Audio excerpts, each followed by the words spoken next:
warahmatullahi wabarakatuh. Perkenalkan, nama saya Winda Julieta, NIM E2019-1156 dari Perbankan Syariah 4. Pada kesempatan kali ini, saya akan menjelaskan materi tentang teori tabungan dan investasi dalam Islam. Teori tabungan dalam Islam, yaitu yang pertama, menurut M. Nezatullah Siddiqui, Role of the State in the Economy, an Islamic Perspective, The Islamic Foundation, Leicester, UK, 1996. Bermakna dua. Yang pertama, tabungan yang ditujukan untuk berjaga-jaga dan tabungan yang ditujukan untuk investasi. Selanjutnya, menurut Monzerkalf dan Umar Chapra, bahwa pengeluaran yang berlebihan dilarang. Penimbunan simpanan juga dikecam tegas oleh Al-Quran dan As-Sunnah.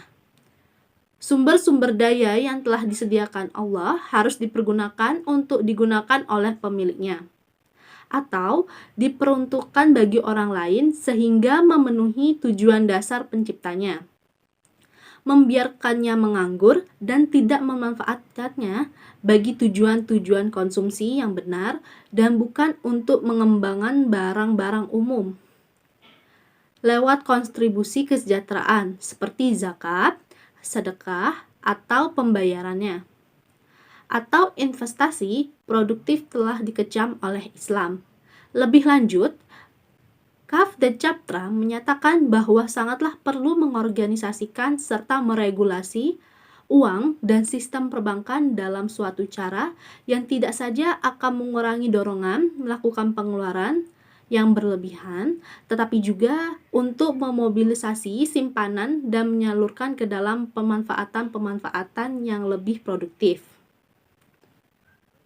Teori investasi dalam Islam.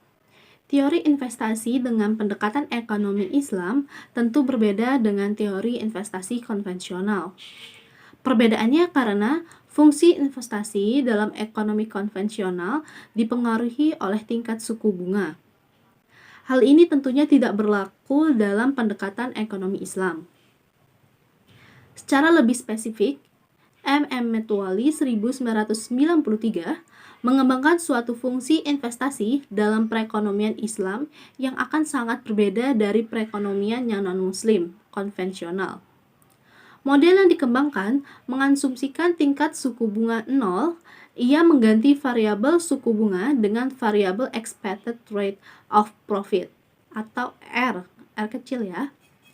Penggantiannya variabel ini membawa perubahan mendasar karena tingkat suku bunga ditentukan oleh pasar kredit dan bukan ditentukan oleh tingkat probabilitas bisnis pengusaha. Sedangkan variabel expected rate of profit ditentukan oleh karakteristik bisnis pengusaha.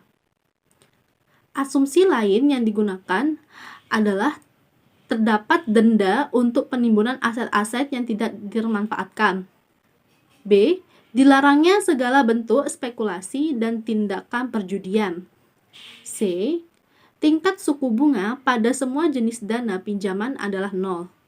Jadi, investor atau penabung muslim dapat memilih di antara 3 alternatif untuk memanfaatkan dananya. Yang pertama itu memegang dananya dalam bentuk tunai. Kedua, memegang dananya dalam bentuk aset-aset yang tidak menghasilkan. Contohnya seperti deposito, pinjaman, properti, atau juga bisa dengan perhiasan. Lalu yang ketiga, menginvestasikan dananya menjadi investor dalam proyek yang dapat menambah persediaan modal negara. Lalu selanjutnya itu adalah faktor menabung dan investasi dalam ekonomi Islam. Yang pertama, untuk berjaga-jaga terhadap ketidakpastian masa depan. Yang kedua, untuk persiapan pembelian suatu barang konsumsi di masa depan. Dan yang terakhir yaitu untuk mengakumulasikan kekayaannya. Ada beberapa hal yang perlu diketahui guna memastikan ketepatan antara alasan dan cara melakukan investasi. Yaitu yang pertama menurut jangka waktu. Menurut jangka waktu ini juga dibagi menjadi beberapa bagian, yaitu seperti A. Direct investment atau penanaman modal secara langsung, atau yang biasa kita kenal dengan penanaman modal jangka panjang. B. Indirect investment atau penanaman modal tidak langsung, atau yang biasa kita kenal dengan portfolio investment pada umumnya yang merupakan penanaman modal jangka pendek. Lalu yang kedua adalah menurut sektornya. Menurut sektornya ini juga dibagi menjadi beberapa ya. Yang A, investasi sektorial, yaitu investasi yang berupa aset fisik. B, investasi sektor non-real, yaitu investasi yang berupa aset non-fisik. Lalu selanjutnya itu ada resiko. Setiap pilihan investasi akan berkaitan dengan dua hal, resiko dan return. Keduanya merupakan hubungan sebab akibat dan hubungan saling kontradiktif. Dalam teori investasi dikenal dengan high risk, high return, low risk, low return. Lalu selanjutnya C, proses investasi. Hal ini dibagi menjadi dua bagian, yaitu pertama investasi langsung dan investasi tak langsung ya. Investasi langsung ini yaitu investasi yang dilakukan secara langsung tanpa perantara. Dalam hal ini, investor langsung dapat membeli portofolio investasi tersebut. Jenis investasi langsung ada yang dapat diperjualbelikan kembali, seperti produk keuangan, yang dapat diperjualbelikan di pasar uang dan pasar modal atau pasar turunan. Lalu investasi yang tidak langsung, yaitu investasi yang dilakukan dengan menggunakan perantara atau pihak ketiga. Atau investasi yang dilakukan melalui perusahaan investasi. Misalnya, investasi pada reksadana, melalui perusahaan sekuritas sebagai manajer investasinya. Lalu selanjutnya D, resiko investasi. Ada beberapa jenis resiko yang timbul dalam berinvestasi ini di sektor keuangan. Di antaranya yaitu yang pertama, interest risk rate, yaitu resiko yang timbul akibat berubahnya tingkat suku bunga, terutama dalam sistem keuangan konvensional. Tingkat harga dalam pemilihan suatu investasi. B, market risk, yaitu resiko yang timbul akibat perubahan kondisi tren pasar dari suatu jenis investasi yang berpengaruh terhadap pilihan investasi lainnya secara keseluruhan. Lalu selanjutnya itu ada business risk, yaitu resiko yang timbul akibat memilih suatu jenis usaha pada bidang industri tertentu.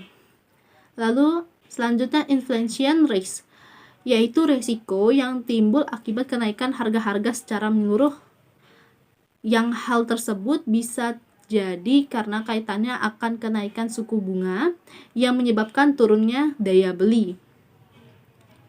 Lalu ada liquidity risk, yaitu resiko untuk suatu jenis produk keuangan tertentu yang memiliki karakter yang mudah berpindah tangan atau mudah diperdagangkan.